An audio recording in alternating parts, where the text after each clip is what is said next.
ខ្ញុំឃើញដៃមួយនេះគឺខ្ញុំអាណិតខ្លាំងណាស់បងហើយគាត់នេះគឺមានជំងឺលៀងតម្រងនោម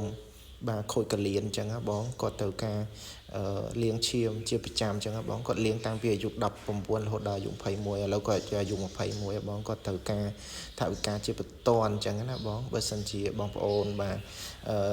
អាណិតបងប្អូនខែបុណ្យខែទៀនបងប្អូនអាចជួយតាមលទ្ធភាពបានបងប្អូនជួយណាបងប្អូនបាទទីទៀតខ្ញុំនឹងដាក់ link នៅមិនដាក់ link ខ្ញុំនឹងបង្ហាញ profile គាត់ណានៅក្នុង TikTok បងប្អូនអាចឆាតតាក់ទងគាត់ហើយជួយតាមសទ្ធាបានណាបងប្អូនណាបាទគាត់មានបញ្ហាឈឺបាទគឺខូចកលៀនខូចរំដងនោមអញ្ចឹងណាបងប្អូនហើយខ្ញុំបានសុំដៃគាត់យកមកមើលបងប្អូនបាទដៃគាត់នេះខ្ញុំឃើញហើយបងប្អូនណានេះបងប្អូនបាទទី1ខ្សែជីវិតរបស់គាត់នេះជួមហើយខ្លីអញ្ចឹងបងប្អូននេះបងប្អូនឃើញទេខ្ញុំតែងតែបញ្យោប្រាប់បងប្អូនទាំងអស់គ្នាណាខ្ញុំតែងតែបញ្យោថាខ្សែដែលមកអញ្ចឹងមកហើយវាដាច់នេះបងប្អូនឃើញដាច់ទេអត់កន្លែងវាមិនដាច់ទេកន្លែងនេះវាអត់សូវឃើញទេកន្លែងនេះអត់សូវឃើញអញ្ចឹងណាបងប្អូនអញ្ចឹងភាគច្រើនបាទភាគច្រើនវាតកតមួយជំងឺអញ្ចឹងណាបងប្អូនឈឺ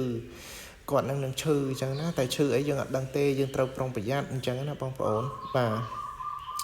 យើងត្រូវប្រុងប្រយ័ត្នទាំងអស់គ្នាប៉ុន្តែខ្សែគាត់នឹងវាបែកតាំងពីនេះមកនេះបងប្អូននេះបែកតាំងពីនេះមកហើយបានបន្តមកត្រឹមនេះហើយមកដល់កន្លែងនេះលុបបដ ாய் ហើយលុបអញ្ចឹងណាបងប្អូនហើយអញ្ចឹងខ្ញុំពិតជាអាណិតគាត់ខ្លាំងណាបងប្អូនអាណិតខ្លាំងឃើញដៃគាត់ឈឺបាទដៃគាត់ឈឺពិតជាឈឺមែនណាបងប្អូនបាទហើយខ្ញុំក៏បានឆាតសុំគាត់តាម TikTok អញ្ចឹងបងប្អូននេះខ្ញុំជូនលុយគាត់$2ហើយខ្ញុំសុំដៃគាត់អញ្ចឹងណាបងប្អូននេះខ្ញុំបានខ្ញុំសុំគាត់ហើយខ្ញុំសួរគាត់អញ្ចឹងណាតែគាត់មានបញ្ហាអីគាត់ថាគាត់ខូចកលៀនឬក៏អាចនិយាយថាខូចតម្រងនោមអញ្ចឹងណាបងបាទហើយខ្ញុំក៏សូមអនុញ្ញាតគាត់សូមយកមកផុសអញ្ចឹងណាបងខ្ញុំសូមយកមកផុសបាទយកមកផុសដើម្បីចែកម្លែកជូនបងប្អូនអញ្ចឹងណាហើយខ្ញុំបានសួរគាត់ថាគាត់ឈឺតាំងពីអាយុម៉ានគាត់ឈឺតាំងពី19ដល់21អញ្ចឹងណាបងហើយខ្ញុំបានសួរគាត់ថាបញ្ហាអីដែលគាត់ឈឺណាគាត់ថាដោយសារគាត់ឈឺជើងគាត់ធ្លាប់ដើរកន្លាច់ស្បែកជើងណាបងប្អូនហើយគាត់ឈឺខ្លាំងណាស់រហូតដល់ឥឡូវគាត់បែរជាខូចតម្រងនោមដោយសារលេបថ្នាំច្រើនពេកអញ្ចឹងណាបងប្អូនបាទនេះគឺជា account profile របស់គាត់អូបាទ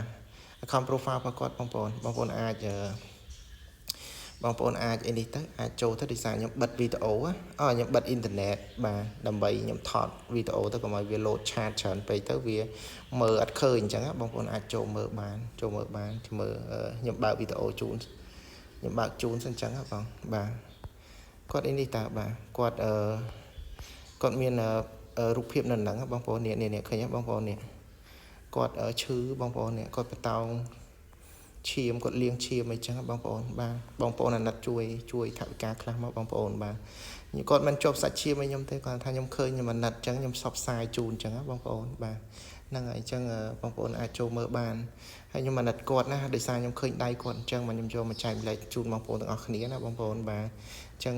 អរគុណបងប្អូនបាទបងប្អូនសង្ឃឹមថាបងប្អូនចូល profile របស់គាត់ហើយបងប្អូនឆាតទៅហើយជួយគាត់តាមហ្នឹងណាបងប្អូន